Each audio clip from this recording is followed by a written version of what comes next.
2024 లేదా 25లో డిగ్రీ లేదా బీటెక్ చదివారా? సాఫ్ట్‌వేర్ జాబ్ కోసం ఎదురు చూస్తున్నారా? అయితే కోడ్‌జ్ఞాన్ 100 డేస్ కోర్సులో చేరండి. జాబ్ సాధించండి. ఇక్కడ అప్‌స్కిల్ చేసిన విధానం ఏ విధంగా అనిపించిందండి? స్కిల్స్ పరంగా అయితే కోగ్నాన్ ఇస్ ఓకే సార్, అది బాగుంది. అండ్ నేను ఇక్కడికి వచ్చిన తర్వాతనే చాలా నేర్చుకున్నాను. And if you compare to college, okay, ఇక్కడికి వచ్చిన తర్వాత నా స్కిల్స్ అనేవి చాలా పెరిగాయి. అండ్ ఇక్కడ నేర్పించిందే, ప్రాక్టీస్ చేసిందే అక్కడ ఇంటర్వ్యూలో అడిగారు సార్. ఓకే. ఇక్కడ ఏం ప్రాక్టీస్ చేశారు మీరు? Like Java core concepts, SQL mainly, advance Java అవుతుంది. So mainly SQL, core Java and advance Java topic లో జేడీబీసీ టాపిక్ అడిగారు. సో అది నేను ఆన్సర్ చేయగలిగిన. దేని మీద అడిగారు క్వశ్చన్స్? లైక్ మనకి డిఫరెంట్ కాన్సెప్ట్స్ మీద అడిగారు సార్. అది ప్రోడక్ట్ బేస్డ్ కంపెనీ. అండ్ ఇక్కడ లైక్ వాళ్ళు మెయిన్ గా స్కిల్స్ మీద ఫోకస్ చేశారు. దాంట్లో మెయిన్లీ చూసుకుంటే లైక్ స్టాటిక్ ఫైనల్ కి డిఫరెన్స్, మళ్ళీ మల్టీ థ్రెడింగ్ కాన్సెప్ట్స్, కలెక్షన్స్, మళ్ళీ జేడీబీసీ మైఎస్క్యూఎల్ కనెక్షన్ అడిగారు కోడ్ రాయమని. సో అది కూడా రాసేసినాను నేను ఇక్కడ నేర్చుకుంది. ఓకే. ఎలా అండి? ఇప్పుడు సాలరీ ఎంత మీది? నాది 4 CTC సార్, నాది ఇనిషియల్. ఓకే. బయట చాలా మంది చాలా ఇన్స్టిట్యూట్స్ చూస్తూ ఉంటారు. బయట వాటితో కంపేర్ చేసి చూస్తే మీకు ఇక్కడ ఏం బాగా నచ్చింది? అంటే బయట ఇన్స్టిట్యూట్స్ కంపేర్ చేయగలిగితే ఇక్కడ మనకి లార్జ్ స్పేస్ ఉంది సార్. అది ఇంకోటి ప్రాక్టీస్ కి చాలా బాగుంది, కన్వీనియంట్ గా ఉంది. అండ్ దానివల్ల మనం ఫోకస్ కూడా పెరుగుతుంది. ఇంకోటి ఏంటంటే మనకి ఇక్కడ సపోర్ట్ ఫ్యాకల్టీ ఉన్నారు, మన డౌట్స్ క్లియర్ చేయడానికి ప్రాక్టీస్ సెషన్ లో.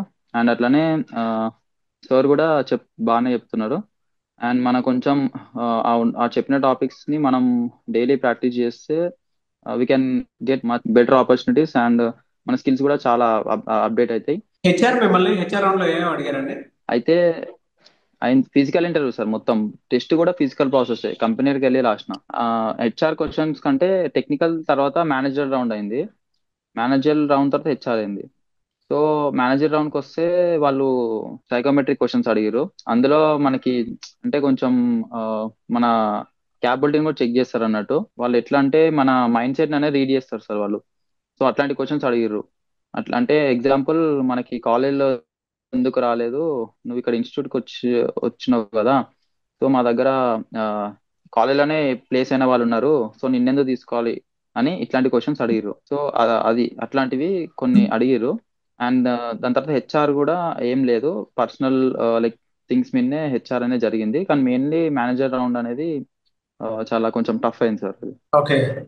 అనే జాబ్ క్రాక్ చేశారు. చేసినాం సార్. ఇక మనం అంటే మనం కొంచెం మ్యానిపులేట్ చేయగలిగితే వాళ్ళని కూడా. సో కొత్తగా జాయిన్ అవ్వాలి అనుకున్నటువంటి స్టూడెంట్స్ హైదరాబాద్ లో చాలా ఇన్స్టిట్యూట్స్ ఉన్నాయి. వై కోడ్ నాన్ ఎందుకు చూస్ చేసుకోవాలంటే ఏం చెప్తారు? నేను ఏం చెప్పగలుగుతాను అంటే లైక్ మనకి మనీ కన్నా క్వాలిటీ అనేది ముఖ్యము. సో క్వాలిటీ విషయానికి వస్తే కోగ్నాన్ నేను ఓకే, నేను సజెస్ట్ చేస్తాను. ఎందుకంటే ఇక్కడ మనకి ఇచ్చిన లైక్ ఫెసిలిటీస్ కానీ, ద సపోర్ట్ కానీ, ఇదంతా నాకు నచ్చింది. అండ్ దీని వల్లనే నాకు లైక్ ప్లేస్మెంట్ లో లైక్ నేను ట్రాక్ చేయగలిగిన. కొత్త వాళ్ళు రావాలనుకుంటే వాళ్ళకి ఇది ఒక like they can use this opportunity, skills through skills, and they will be building good skills sir. నేనైతే కాలేజ్ నుంచి లైక్ కాలేజ్ టు ఇక్కడ కంపేర్ చేసుకుంటే చాలా like they will be like gaining more skills అని నేనైతే చెప్పగలుగుతాను సార్. సో కొత్తగా వచ్చే స్టూడెంట్ జాయిన్ అవ్వమని చెప్తారా? నేనైతే సజెస్ట్ చేస్తాను సార్, నేను చెప్తాను.